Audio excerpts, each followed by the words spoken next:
This tutorial shows how to use the Pleadings template for a simple one-count complaint.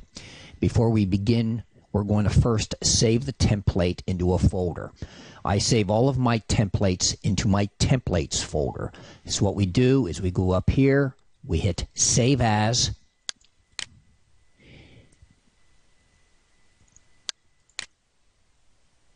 and we're going to call this Pleadings 3, and we will save it. Once saved, you need to close the document for reasons which I will explain in a moment. So I'm going to go up here, close the document. We are now going to make that document read-only. That will protect it from being changed at a later date by accident. So what we will do is go down here. We're going to hit the Start menu. We go to Windows Explorer. We go to Templates. I have mine in my Arizona templates. Now you're going to right-click on the file that you just created, which was Pleading 3. When you right-click, you're going to go down to Properties. You will hit Read Only, and then save it. What that does is prevents you from mistakenly changing that particular document at a later time. From now on, when you open up that document, you will have to rename it under the particular client folder where you are saving the complaint. So let's go ahead and now let's reopen that document. And I'm using Word 13, so I have to change the view. I want to edit the document. I've now opened it, and I'm going to save it. However, before I do so, I need to let you know a little bit about the case that we are going to be preparing a complaint for. For this particular tutorial, we will be using the simplest of case scenarios. We represent John Smith, the driver of a car involved in a two-car accident. John is single, and he was injured in an accident caused by the other driver of the other car. That's Mary Jones. The accident occurred in Mojave County.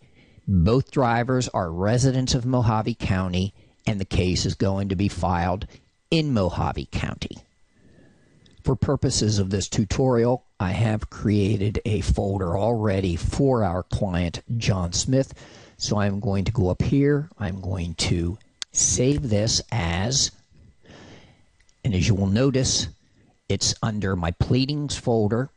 It's a general Pleadings folder, which is really irrelevant for what we're talking about. It's going to be under the John Smith folder. I've already created another folder under John Smith for Pleadings, so I'm going to put it in that folder, and I'm going to call this Complaint. Save the document, and now we're ready to go. Now, as you will note, this complaint, like all complaints and virtually every other document that you're going to create that is filed with the court, is divided into three various sections. The top section up here in the header includes the name of the attorney, information about the attorney's law firm, and phone number, email if there's an email available, sometimes a fax number. The next section that we have is a table, which includes the caption. I use a table because it provides consistent formatting and it's very efficient. If you need additional rows, all you do is right-click on the table. For example, right-click here, and you're going to see Insert, and I can insert a row below what I currently have. So it's very easy to make some modifications to the table, include the names of additional plaintiffs or defendants if they're necessary. Now, we don't want to change the format for this particular caption because it's already set up for a simple case. So I'm just going to hit Control-Z, and that will undo what I've just done. Finally, at the very bottom, we have a signature block which includes all the necessary information regarding the attorney. With this template, you're going to notice that certain words and phrases are in red. That red language must be changed on a case-by-case basis. For each case, for example, you're going to need to insert the name of the county in which the case is being filed. You have to insert the name of the plaintiff or the names of plaintiffs if there's more than one plaintiff. Change the name of the defendant or defendants. In the right column, because this is a complaint, we don't know yet what the case number is going to be, so there's nothing to insert here. That number will be given by the clerk of courts once this document is filed. It's going to be a civil case, so the division is civil. And here it's a complaint, it's a negligence complaint, and in this instance it's a motor vehicle accident. So you're going to get rid of this excess non-MVA or language. If we're a breach of contract case, you would simply change negligence to breach of contract. Let's begin the preparation of this complaint by inserting the name of the county. And as you can see, I'm just highlighting. With Word, it always highlights an extra space after the word you are highlighting or the sentence you are highlighting. For me, this has caused problems over the years because it frequently will result in a change of formatting. So what I do in many instances, although it's not necessary here, is I am just simply going to unhighlight that very last extra space. And I will type in Mojave because that's where this case is being filed. Once that's done, I'm going to go down here to the line that has the name of the plaintiffs or plaintiff. In this case, it's a singular. One plaintiff. It's going to be John Smith. So all I'm going to do is triple click on that, and it highlights the whole thing. If not, just use it the conventional way and put your mouse on those words and just type right over it. John Smith.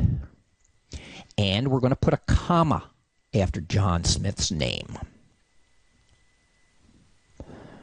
Since there's only one plaintiff, we don't have to worry about adding an S to the word plaintiff. Now we're going to go down and name the defendant. Again, I'm triple clicking, and I'm just going to begin typing Mary Jones, comma. All right, the left-hand column is now set up, and we can go forward and change the right-hand column. And again, this is a negligence case, so I'm going to keep negligence here. It's a motor vehicle accident case, so I'm going to get rid of this language and delete that. And we now have a complete caption that's ready to go, and it can be filed once the document is finalized. Now, you should get into the habit of saving your documents on a regular basis. I have not done that since we began this particular project, so I'm going to hit Control S, and that will save all the changes that I have made to this template. And it's going to be in the John Smith folder under Complaint. And we can now proceed. This is a complaint. It's a negligence complaint. There are many types of complaint, but for our purposes, we're dealing with negligence. So I have the title of the document, Complaint, and I have a subtitle, which is Negligence. Now is where things get a little bit problematic. All word processors differ in the way documents are created. The differences are really apparent in the creation of outlines, which is the primary format used in the creation of pleadings, motions, petitions, and many other legal documents. Attorneys want consistency in the way the outlines are formatted. WordPerfect, LibreOffice, and versions of Word offer a variety of formats for outlines. This particular template for pleadings has an outline formatted the way I want my pleadings to be prepared. So, what we are going to do is insert a paragraph after paragraph 1. Because this is a Superior Court case, and it's a case involving substantial damages, damages being worth more than $10,000, which is the jurisdictional limit in order to get a case to Superior Court in Arizona. Paragraph 1 has already been created for you. That will not change for Superior Court civil cases. So insert your cursor at the very end of paragraph 1 and hit enter. As you will see, it automatically creates a paragraph 2, and all we need to do now is to begin typing. All right, now, by magic, I've just typed in the second paragraph. At the end of the second paragraph, I'm going to hit enter, and again, I have another paragraph already numbered for me. And by magic, I will again complete this particular paragraph. For purposes of this tutorial, I'm not going to complete all the paragraphs that are needed for this particular complaint. So I am going to skip ahead a little bit, and again, by computer magic, I will complete a couple more paragraphs, which you will instantaneously see after I get finished talking. I've completed paragraphs 4 and 5, and now I want to add some subparagraphs to paragraph 5. Because of the way this has been formatted, this is going to be fairly easy.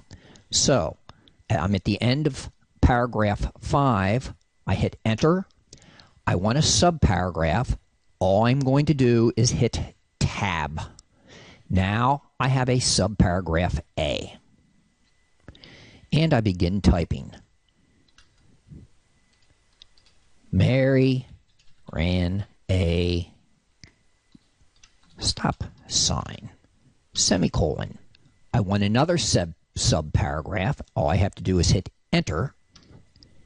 And again, it's properly formatted. I don't have to worry about moving or indenting these subparagraphs.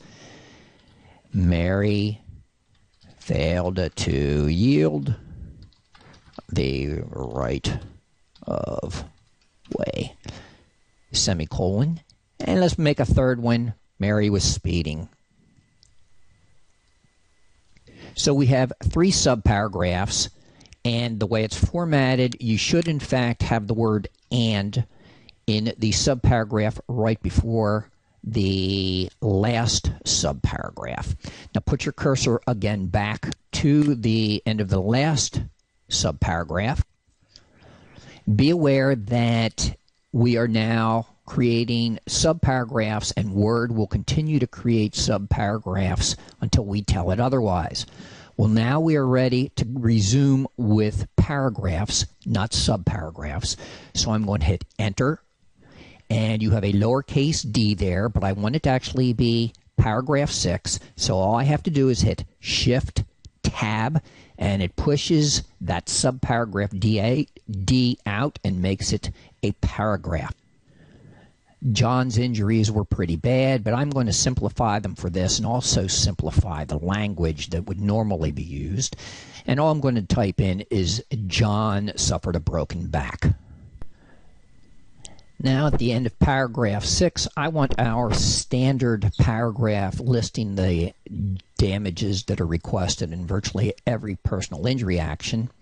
And I'm just simply going to hit enter. I've already copied the paragraph from another form that's been used from another complaint where I have all the necessary information. And all I'm going to do is paste it here. And I'm going to do that by hitting Control V. And as you will see, it's pasted our damages, which are medical expenses, lost wages, pain and suffering, disfigurement, and some other things. But with Windows, it has pasted in a brand new paragraph 8. I don't want that paragraph 8 because there is no paragraph 8, at least at this time. So I'm going to hit backspace. It gets rid of the 8. I'm going to hit backspace again and one more time to get rid of the space, the extra spaces between the paragraphs.